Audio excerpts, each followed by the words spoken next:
Hi students, welcome back to 12 Minutes to CLAT, and I am your legal educator and mentor Damini. I hope you all are doing great, and now that काफ़ी सारे exams हो गए हैं, there are still some exams that are left. अगर आप CLAT आपने attempt किया था, एलेट अटेम्प्ट किया था या नहीं भी किया था फॉर दैट मैटर, तो अभी भी काफ़ी सारे एग्जाम्स हैं जो आप अटेम्प्ट कर सकते हो if you are someone who want to pursue law.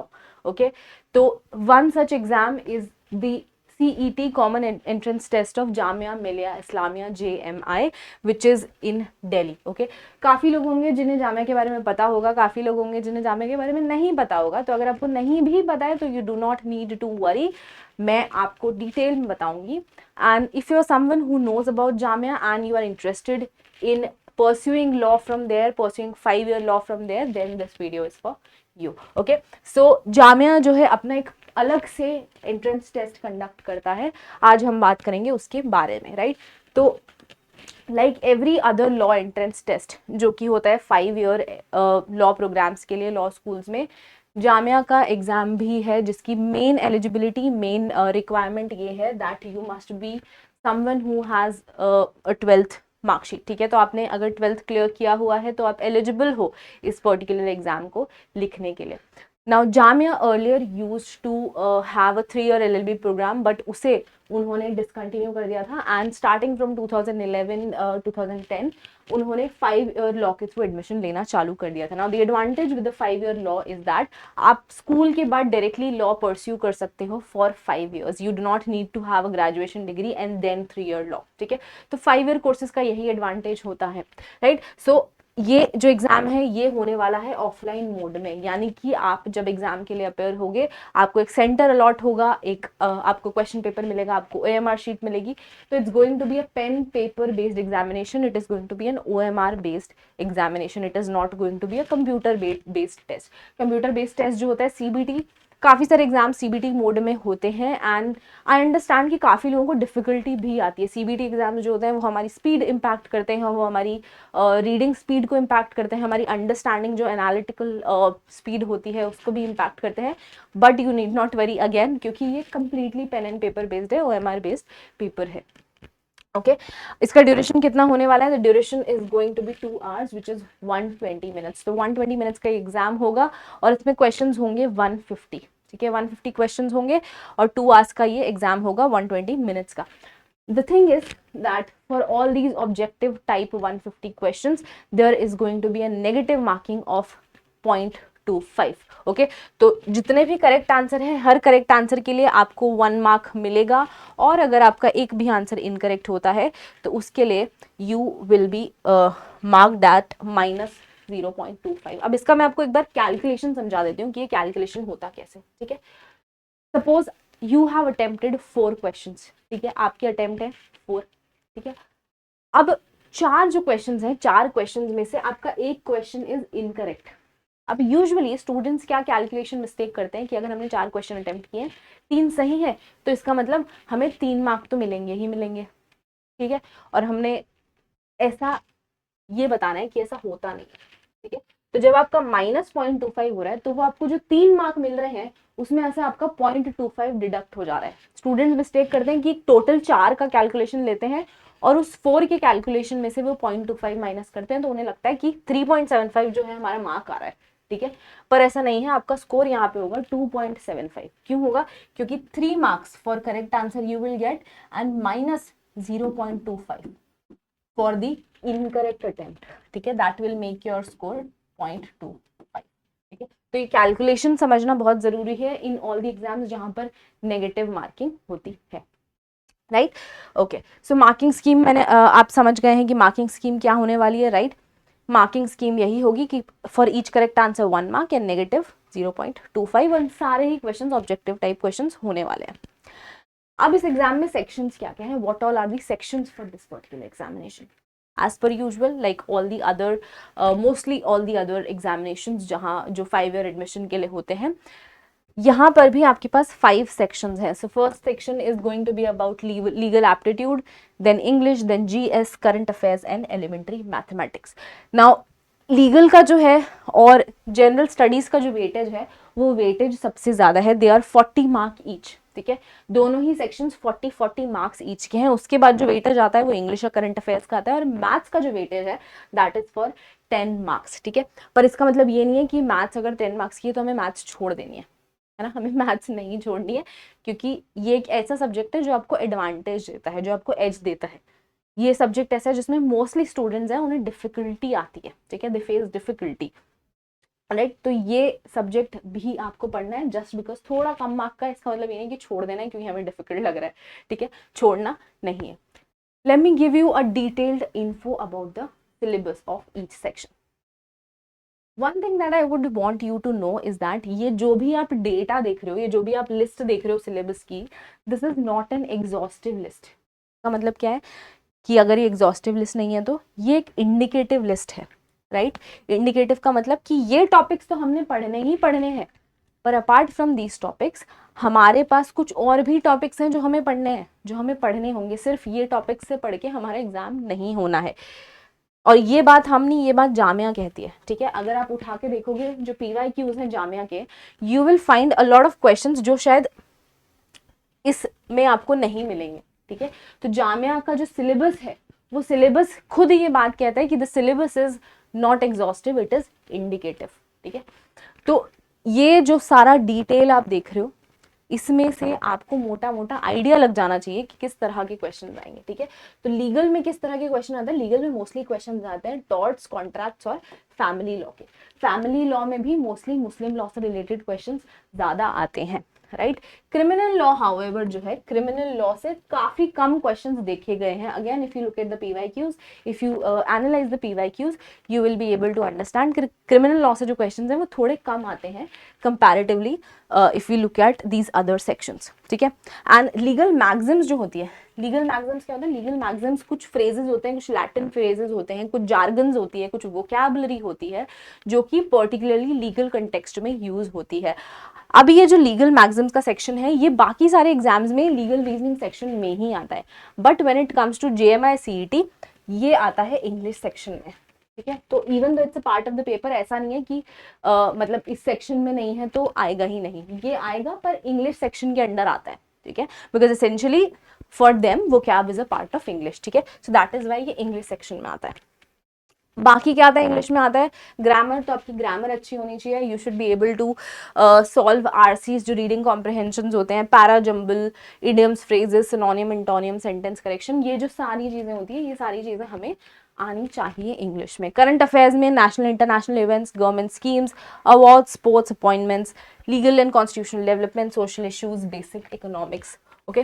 तो current affairs of let's say जब भी आपका एग्जाम है उससे एटलीस्ट 8 to 10 मंथ्स पहले का जो करंट अफेयर्स हैं वो आपको थॉरो होने चाहिए, हो आप उन सारे करंट अफेयर्स से, ठीक है। तो जो लास्ट 8 to 10 मंथ्स के करंट अफेयर्स हैं एग्जाम डेट से पहले वो आपको आने ही आने चाहिए। और अगर कुछ ऐसा बहुत लैंडमार्क हुआ है, कुछ बहुत बड़ा हुआ है, आपको डेफिनेटली पता होना चाहिए। तो मंथली बेसिस पे आपके पास एक डेटा होना चाहिए जहां आपको पता है कि जनवरी मंथ में ये हुआ, फरवरी में ये हुआ, मार्च में ये हुआ, अप्रैल में ये हुआ, ठीक है। Then comes the general studies section. अब ये जो दोनों ही सेक्शन है ना, both of these sections are a part of GK, ठीक है। The only thing is that इसे हम जनरली हम इसे स्टैटिक जीके बोलते हैं और इसे हम करंट अफेयर्स बोलते हैं, ठीक है। तो this is nothing new but static GK, history हो गई, ज्योग्राफी हो गई, पॉलिटी हो गई। एंड अगर आप यहाँ देखोगे यू विल सी कि यहाँ पे कॉन्स्टिट्यूशनल लॉ कहीं नहीं है, बिकॉज कॉन्स्टिट्यूशनल लॉ से जितने भी क्वेश्चंस हैं they ask under the general studies section, they ask under the static GK वाला जो पार्ट होता है, ठीक है। क्योंकि कॉन्स्टिट्यूशन और पॉलिटी ऐसा है, ऐसा एरिया है जो लाई करता है बिल्कुल बीच में, एक ओवरलैपिंग होती है जीके और लॉ के बीच में। जो कॉन्स्टिट्यूशन वाला पार्ट है वो दोनों ही डोमेन्स में आता है, ठीक है। तो यहाँ पे ये लोग पूछते हैं constitution in the general studies section. यहाँ पे साइंस टेक्नोलॉजी से बेसिक्स आ जाते हैं, कुछ अगर अवार्ड्स मिले हैं, कोई बुक्स हैं, कोई ऑथर्स हैं जो उनसे रिलेटेड क्वेश्चंस होते हैं, जो जनरली स्टैटिक जीके का पार्ट होते हैं, वही सब यहाँ से आते हैं, ठीक है। And then elementary mathematics. Now as I earlier said कि मैथमेटिक्स में कुछ बहुत डिफिकल्ट नहीं आता, बहुत बेसिक मैथ्स आती है। एलिमेंट्री लेवल की बेसिक रेशियो प्रोपोर्शन आ जाएगा, एवरेजेस के क्वेश्चंस आ जाएंगे, परसेंटेज आ जाएगा, ठीक है। तो यही सारा बेसिक मैथ्स आता है, बेसिक अलजेब्रा आता है, ठीक है। तो ये आपका एक मोटा मोटा आइडिया हो गया है of what kind of questions do they ask in the Jamia Millia Islamia common entrance test for 5 year law, 5 year BA LLB, ठीक है। नाउ अब ये जो सिलेबस है, ये जो आप देख रहे हो, ये सिलेबस और MHCET का सिलेबस, if you know MHCET is the Maharashtra common entrance test, जो कि महाराष्ट्र के जितने भी लॉ कॉलेजेस हैं उनके लिए होता है। Prominent law colleges are GLC, ILS। तो अगर आपको लगता है कि आप वहां जाना चाहते हो, if they are one of the colleges where you want to pursue your law from, तो आपको एक गुड न्यूज ये है कि जो महाराष्ट्र सेट का सिलेबस है और जो JMI का सिलेबस है, जो जामिया का सिलेबस है, बहुत हद तक सिमिलैरिटी है। एक बहुत बेसिक सा बस इतना डिफरेंस है कि क्वेश्चंस जो हैं बस शायद थोड़ा सा अलग तरीके से पूछे जाते हैं, बाकी और कोई डिफरेंस नहीं है। 75% ऑफ इट इज सेम, ठीक है। सिमिलर तरह का पूरा सिलेबस है। तो अगर आप एक एग्जाम के लिए प्रिपेयर कर रहे हो तो बाय डिफॉल्ट आपकी दूसरे एग्जाम के लिए प्रिपरेशन हो ही रही है, ठीक है। If you are someone who is preparing for MHCET, then I think you should definitely write this examination, at least try writing it, ठीक है।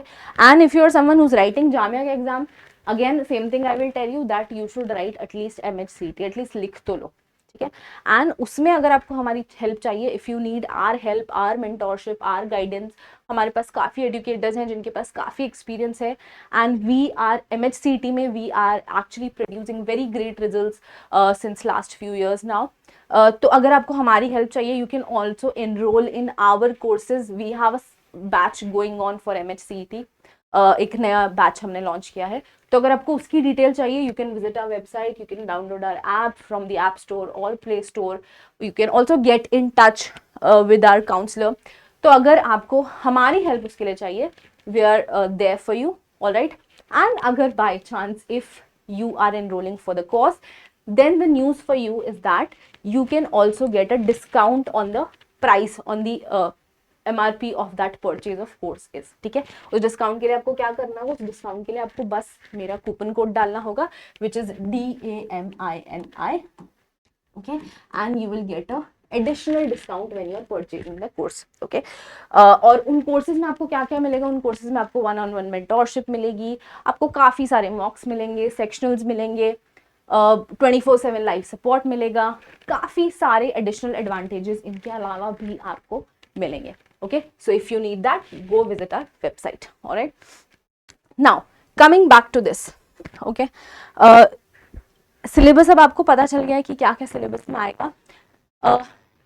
देयर आर सम FAQs जो काफ़ी सारे स्टूडेंट्स होते हैं उन्हें डाउट होते हैं, ठीक है। उन्हें वो पूछते हैं कि मैम मतलब कितना टाइम इसके लिए चाहिए, कितने मंथ्स इनफ है। तो मेरे हिसाब से अभी आपके पास 5 मंथ्स है, 4 to 5 मंथ्स है, that is more than enough for this examination. और एक बहुत ही कॉमन क्वेश्चन ये आ जाता है कि CUET, क्लैट या एलिट के थ्रू एडमिशन नहीं लेता है क्या जामिया। तो let me tell you that कि जामिया सिर्फ अपना एग्जाम कंडक्ट करता है, ना क्लैट के स्कोर्स एक्सेप्ट होते हैं, ना एलिट के होते हैं, ना ही CUET के कोर्सेज एक्सेप्ट होते हैं, राइट। तो ये कुछ क्वेश्चंस है। अपर एज लिमिट क्या है, अपर एज लिमिट कोई नहीं है। अगर आप 12th स्टैंडर्ड में हो या आपने 12th स्टैंडर्ड क्लियर कर दी है, आपने कल क्लियर करी है, परसों क्लियर करी है, 2 साल पहले क्लियर करी है, 3 साल पहले क्लियर करी है, डज नॉट मैटर, ठीक है। तो कोई अपर एज लिमिट नहीं है। If you are someone who is also you know someone who is like 30-40, then also you can write that examination, there's no age bar, right। कोई sectional cut off होती है क्या, नहीं, कोई सेक्शनल कट ऑफ नहीं होती है। And क्या जामिया स्टिक करता है सिलेबस से, ये जो डाउट है ये काफ़ी बार स्टूडेंट्स को होता है। तो Jamia does stick to the syllabus, the only thing is कि थोड़ा वो एडिशनल चीज़ें भी पूछ लेते हैं। तो आपको एक अच्छा वाइड व्यू से हर टॉपिक पढ़ना होगा, ठीक है। बहुत डिफिकल्ट नहीं है। और जो लोग ऑलरेडी कुछ एग्जाम्स लिख चुके हैं उन्हें पता होगा कि ये सिलेबस जो है, ये सिलेबस भी बहुत अलग नहीं है, मोर और लेस सब सिमिलर ही है सिलेबस, ठीक है। तो बहुत डिफिकल्टी वाला चीज़ नहीं है, पर हाँ सिलेबस से एडिशनल भी कभी कभी कुछ चीज़ें आ जाती हैं, राइट। क्या करंट अफेयर्स लॉन्ग है, लॉन्ग होते हैं, ट्रिकी होते हैं, नहीं होते हैं। अगर आप अपनी प्रेपरेशन एक स्ट्रैटेजी के साथ करोगे तो आपको कुछ भी नहीं लगेगा डिफिकल्ट करंट अफेयर्स में, क्योंकि आई अंडरस्टैंड दैट जीके बहुत वास्ट होता है, स्टैटिक जीके होती है, करंट जीके होती है, काफ़ी कुछ होता है, ठीक है। पर अगर आप एक स्ट्रैटेजी के साथ चलोगे तो ये डिफिकल्ट बिल्कुल भी नहीं है, ट्रस्ट मी। और are there reservations and category benefits? So yes, because Jamia is an institution which was originally established for the minorities, okay। तो आपको कुछ reservations और category benefits मिल सकते हैं, okay। तो वो भी आप check कर सकते हो, alright। now coming to the main idea of this video, ठीक है। एक छोटा सा प्लान मैंने आपके लिए बनाया है, अगर आपको लगता है आप इसे फॉलो करो, ठीक है, and let us know how this is working for you. तो ये छोटा 5 मंथ का प्लान है जिसे आप इमीडिएटली जनवरी से स्टार्ट कर सकते हो, बिकॉज टेंटेटिवली मई में एग्जाम जो है आपका स्केड्यूल्ड रहता है। लास्ट ईयर भी मई में ही हुआ था, तो होपफुली इस बार भी मई में ही होगा, ठीक है। तो फर्स्ट मंथ में क्या करना है, हमें फर्स्ट मंथ में हमें अपने अंडरस्टैंडिंग पे काम करना है। हमें जितने भी टॉपिक्स हैं, जितनी भी चीज़ें हैं, उनके बेसिक्स समझने हैं, ठीक है। हमें उनको लेके क्लैरिटी अपनी बिल्ड करनी है, अगर ऑलरेडी हमारी क्लैरिटी नहीं है तो, ठीक है। अगर हमारे कुछ ऐसे कंसेप्ट हैं जो शायद हमें अभी तक नहीं आते हैं, वो सब चीज़ें हमें अभी सीखनी है। इंग्लिश है, अगर इंग्लिश में आपकी वो क्या आपको लगता है आप और अच्छी कर सकते हो, तो दिस इज द टाइम जब आप बेसिक्स पे काम कर सकते हो, ठीक है। मैथ्स पढ़ना स्टार्ट करो, करंट अफेयर्स थोड़ा थोड़ा पढ़ना स्टार्ट करो। तो फर्स्ट मंथ में आपको बेसिक्स पे फोकस करना है, स्पीड पे हम आगे के महीनों में ध्यान देंगे, पर फर्स्ट मंथ के लिए थोड़ा क्लैरिटी पे फोकस करो, राइट। सेकेंड मंथ में हम आ जाएंगे कि हम जो फर्स्ट मंथ में पढ़ रहे हैं, अब हमें समझ में आ जाएगा कि कौन कौन से एरियाज हैं जहां हम थोड़ा कंफर्टेबल हो सकते हैं, या कौन कौन से एरियाज हैं जो हमें अभी भी ट्रिकी लग रहे हैं। तो जो भी आपने पढ़ा है ना फर्स्ट मंथ पे, उसका एक एडवांस अंडरस्टैंडिंग आप बिल्ड करोगे इन द सेकेंड मंथ, ठीक है। थोड़ा और इन डेप्थ में पढ़ोगे चीज़ें, थोड़ा और एनालिटिकल व्यू के साथ पढ़ोगे चीज़ें, ठीक है। और प्रैक्टिस आपने करनी है मैथ्स की। अगर मैथ्स आपको लगता है और काम किया जा सकता है मैथ्स पे, तो प्रैक्टिस करो मैथ्स की। और सेक्शनल्स लगाना चालू कर दो, सेक्शन एमसीक्यूज, क्योंकि हम जितना थ्योरी पढ़ते हैं ना, उससे ज़्यादा हमें फ़ायदा तब होता है जब हम क्वेश्चन सॉल्व करते हैं, ठीक है। हमें हमारा जो रिटेंशन है वो उससे बेटर तरीके से हो सकता है, ठीक है। तो सेकेंड मंथ में आपने ये करना है। In the third month you have to start practising, ठीक है। जो भी आपने पहले 2 महीने में सीखा है उसे अप्लाई करना चालू कर दो on your practice. Subjects revise करो, वीकली बेसिस पे अपना टाइम टेबल बनाओ, करंट अफेयर्स रिवाइज करना चालू कर दो, एंड बाय दिस टाइम आपको पता चल जाएगा कि कौन कौन से एरियाज ऐसे हैं जो आपको जहां वीक हो, ठीक है। कौन कौन से एरियाज ऐसे हैं जहां आपको लग रहा है कि हाँ थोड़ा और काम किया जा सकता है, या थोड़ा डिफिकल्टी आ रही है, ये आप आइडेंटिफाई कर लोगे। तो वंस यू आइडेंटिफाई दैट, आप उस पर काम भी कर पाओगे, ठीक है। तो ये सब आपने करना है in the third month. Idea ये है कि अब इस टाइम तक हमें एक्यूरेसी बिल्ड करनी है, ठीक है। हमारे बेसिक्स पे काम हो गया, उसके बाद हमें ये देखना है कि हम कितना एक्यूरेटली क्वेश्चन सॉल्व कर पाते हैं, कितनी एक्यूरेटली हम किसी भी कंसेप्ट को अप्लाई कर पा रहे हैं, राइट। देन फोर्थ मंथ में हमें फुल लेंथ मॉक्स लगाना चालू कर देना है, राइट। हमें एक तरह से ऐसा एनवायरनमेंट क्रिएट करना चालू कर देना है जहां हमें लगे कि हम एग्जाम में ही बैठे हैं। आपने जो भी मिस्टेक्स करी उनका एनालिसिस करो, क्योंकि मिस्टेक तो हम आइडेंटिफाई कर लेते हैं। मिस्टेक आइडेंटिफाई करना बड़ी बात नहीं है, बड़ी बात है आप उनको करेक्ट कर पाते हो या नहीं करते हो, ठीक है। तो मिस्टेक एनालिसिस का एक बहुत बड़ा पार्ट है कि आप उन्हें करेक्ट करो, ठीक है।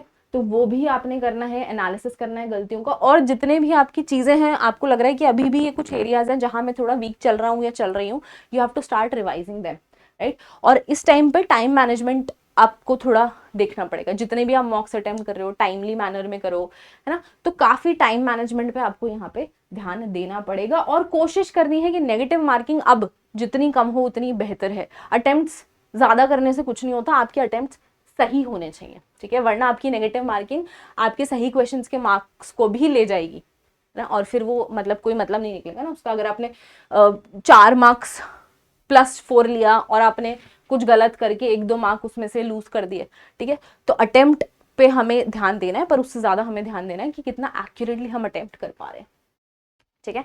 तो फोर्थ मंथ में हमें पूरा फुल फ्लेजेड चले जाना है, और फिफ्थ मंथ में आके थोड़ा सा स्लो डाउन हो जाना है, ठीक है। थोड़ा सा काम हो जाना है।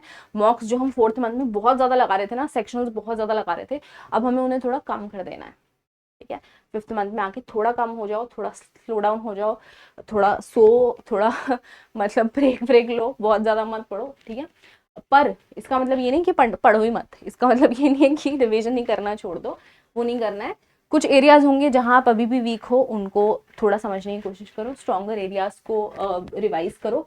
मैथ्स को प्रैक्टिस करते रहो, मैथ्स की प्रैक्टिस नहीं छोड़नी। और करंट अफेयर्स के आपने जो पिछले 5 महीने में जितना भी काम किया है ना, आपने शायद शॉर्ट नोट्स बनाए होंगे, शायद मंथली नोट्स बनाए होंगे, जैसे भी आपने वन लाइनर्स बनाए होंगे मे बी, उन सबको रिवाइज करो, ठीक है।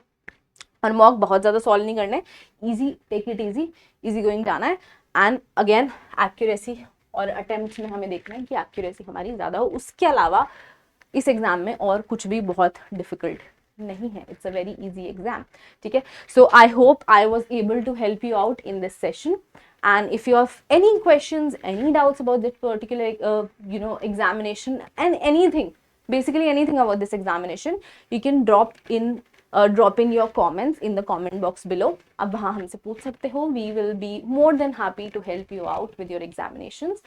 And I hope यहाँ से आपकी प्रैक्टिस चालू हो जाएगी, आपकी प्रिपरेशन चालू हो जाएगी फॉर जामिया.